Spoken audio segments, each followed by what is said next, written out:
Hello and welcome to some more Star Citizen patch notes for the 3.2.0 I patch on the PTU. The patch is available to either CAR-T subscribers, Concierge and Wave 1 testers currently, more testers to be added pretty soon.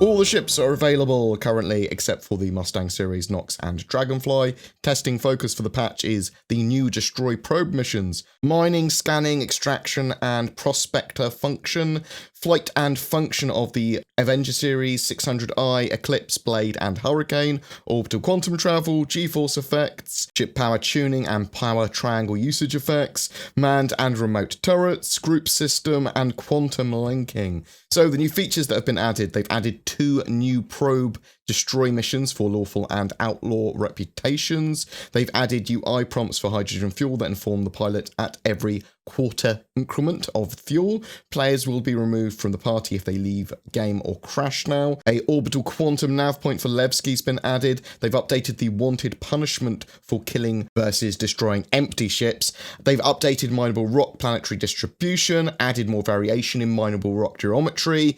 Further updates to mission rewards have been made as well. They've updated and added the legacy marine armors and the outlaw armors. They've added more variation of the Venture armor available at kiosks. For ships and vehicles, they've added throttle curve for the mining laser. They've increased the health of the Hurricane. The scanning UI element should now disappear when the scan is complete. Setup for atmospheric and quantum travel for the Hurricane's been done. Updates for missile lock-on ranges. They've increased the power requirement for ship weapons. Further updates to mining UI and VFX. They've significantly increased the damage of all ship cannons. They've updated the cooldowns on different sizes of quantum drives. Balance pass has been on the Raven's EMP, distortion repeaters, and power plant's distortion resistance. So we do actually have a little bit more of the distortion and EMP gameplay being implemented more properly. The 600i should now have the ability to carry cargo. They've disabled the railgun in Star Marine currently. Some bug fixes. The Stanton Star should no longer be overly bright on the star map. They fixed an issue causing the overcharge explosion from shattering rocks while mining to have too small of a VFX. They fixed an issue with how chaff is classified, so flare should now be the default countermeasure. They fixed a thruster heat issue that prevented the Car2Al from taking off. The ping charge state UI should now be retained even if you leave and re-enter scanning mode. The external lights of the Terrapin should now function. The female shopkeepers should have their hair back. The VFX for the quantum travel should no longer be reversed on one wing of the glaive. The Hurricane should now have headlights. Using your Mobi-glass from cockpit of the Hurricane should no longer cause the player to lean forward out of the seat. They fixed an issue where the thruster VFX didn't move for ships with transitional landing animations. They fixed the ATC not detecting certain ships on the landing pad, causing other ships to spawn on top of them. Players should no longer start at the map origin when failing to select a ship for Arena Commander. ADS, aim down sights, should no longer remove the body art of the sniper rifles. Players should no longer notice frequent stalls during normal PU gameplay. That's actually quite a big fix and makes the game a lot more playable. They fixed an issue where the VMA, the Vehicle Manager app, and Arena Commander respawns would occasionally cause the ship hologram to be centered in the player's view. The magazine for the P4AR should no longer be offset during reloads. The airlock screen should no longer render on top of smoke and fog. The ballistic pistol should now have the shell casing effect. They've reduced the size of the 85X interaction nodes.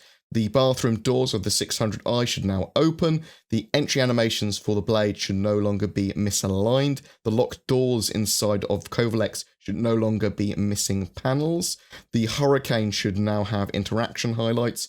Fixes for missing interaction highlights throughout the Retaliator as well. They fixed an issue where fixed weapons were not converging properly.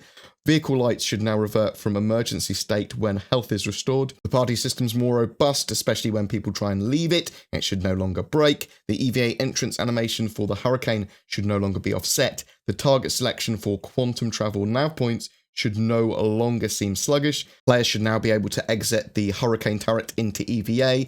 The Terrapin's nose turret should no longer be inverted. The Terrapin's weapons should no longer appear to be constantly jittering. Mineable mineral scanning blobs should no longer appear out of skew or not aligned with surfaces. Sniper rifles should no longer have blacked out scopes. They've realigned the 600i thrusters so they're orientated properly. The 600i landing gear should no longer clip into the captain's quarters. They fixed missing collision on seats and cockpit glass of the 600i. They fixed an issue where a player would suffocate if they spawned into a breathable atmosphere but with no helmet. Entering Arena Commander, then a hangar should no longer break your Moby glass. There's been a fix for an issue where the player would get stuck in the pilot seat with no controls. That's a big one as well. That was causing me a lot of issues. The Avenger Titan should now show cargo in the hold. They fixed an issue that would incorrectly label friendly targets as enemies and vice versa. Certain ships should not be immediately destroyed when blowing off minor pieces now. Some more technical stuff. Paul Olisar has had a performance tweak, as has Damar. There's been tweaks for ship targeting, rendered to textures, and planetary surfaces as well. They fixed 3 server crash issues, and they fixed 5 client crash issues. This has actually been a pretty damn good patch with a lot of access to gameplay and a lot of stuff working, at least for me, with the mining actually working pretty well now, less lag, pretty high frame rates for me, and the ability to do some more missions. It's all pretty good. We will keep on the PTU patch, but it should be going to a Wave 2 testers pretty soon, if not the weekend, then pretty early in the week. End of June is when 3.2 will go fully live. This month's featured spotlight is the Damar Rally, and they're giving away a rally pack of a Tumbrel Cyclone and an Aegis Vulcan, which coincidentally is all the hardware you need to enter the rally. The Damar Rally is an annual community organised event which is set to have its inaugural endurance race on the 27th of January 2019. There will be 3 divisions over a 300-kilometre course set on Crusader's moon, Damar. It is an in-game event, and I am very much up for these. A 4-person crew can sign up their team now with a ground vehicle and support vehicle. More info, the sign up, and complete rulebook can be found on damarrally.com. All you need to do to be in for a chance of winning that rally pack, though, is to be subscribed to my channel and comment on any of my videos throughout June. 1 per video. Each video gives you another chance to win. Also, I'm working with Shadow, which is a cloud-based subscription gaming PC service that gives you an alternative to upgrading, but also as a gaming PC anywhere.